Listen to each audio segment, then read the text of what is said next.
Des études récentes ont démontré le rôle crucial de la motivation et de la formation du corps enseignant lorsqu'il s'agit d'intégrer dans un programme de formation par simulation, que ce soit dans des écoles, des universités ou des établissements de soins.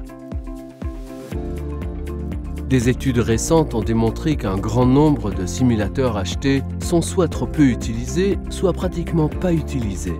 L'une des études les décrit comme les squelettes dans le placard. Le manque de formation du corps enseignant et du personnel est l'un des facteurs les plus importants à l'origine de ce manque d'utilisation. Cette situation a mené un groupe d'universités européennes reconnues et de leaders du secteur à développer un programme de formation des formateurs. Son objectif est de permettre aux professionnels de santé impliqués dans la simulation d'avoir accès à un programme solide reposant sur des preuves afin d'enrichir leurs compétences et leurs capacités en matière de planification, de gestion et d'évaluation des formations par simulation.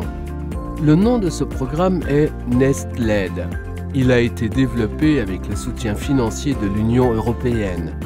Le programme de formation de formateurs NestLED est une approche fondée sur un apprentissage mixte visant à soutenir votre développement professionnel. Voici comment cela se passe. Le programme comporte 4 modules. Le premier, aperçu de l'enseignement par simulation, est un module en e-learning. Les 3 autres relèvent de l'apprentissage mixte, du e-learning, mais principalement du face-à-face.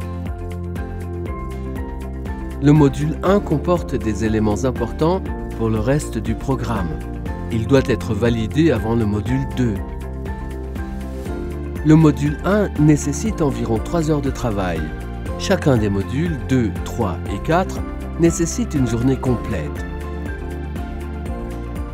À la fin du module 1, vous obtenez une brève analyse du lieu de travail qui vous servira dans le module 2 intitulé « Intégration de la simulation dans la pratique ».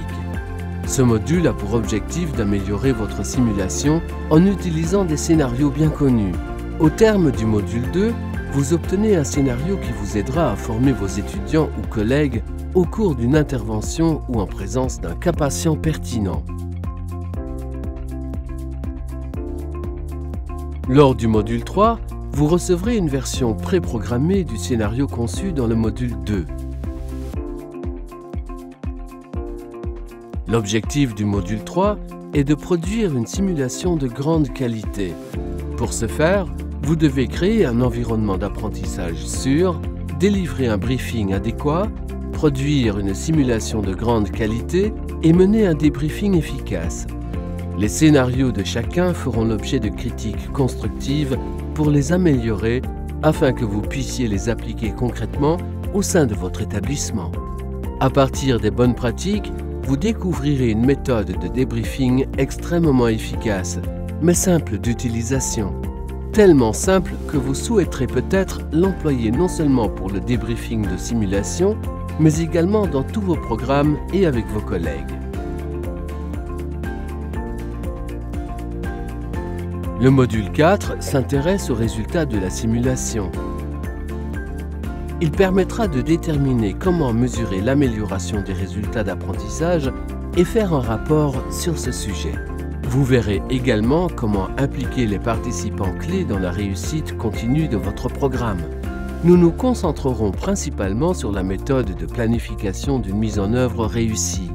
Les autres participants et formateurs vous aideront à identifier les obstacles potentiels à gérer afin de concevoir un programme efficace.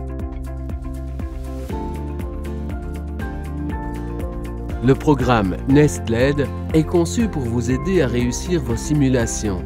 Pour ce faire, vous devez développer les compétences des formateurs à l'utilisation de la simulation. Avec le soutien financier de l'Union européenne, les partenaires ont élaboré un programme extrêmement efficace pour vous aider à réussir rapidement et durablement la pratique de la simulation. L'objectif global est d'obtenir de meilleurs résultats d'apprentissage et, au final, de meilleurs résultats pour les patients.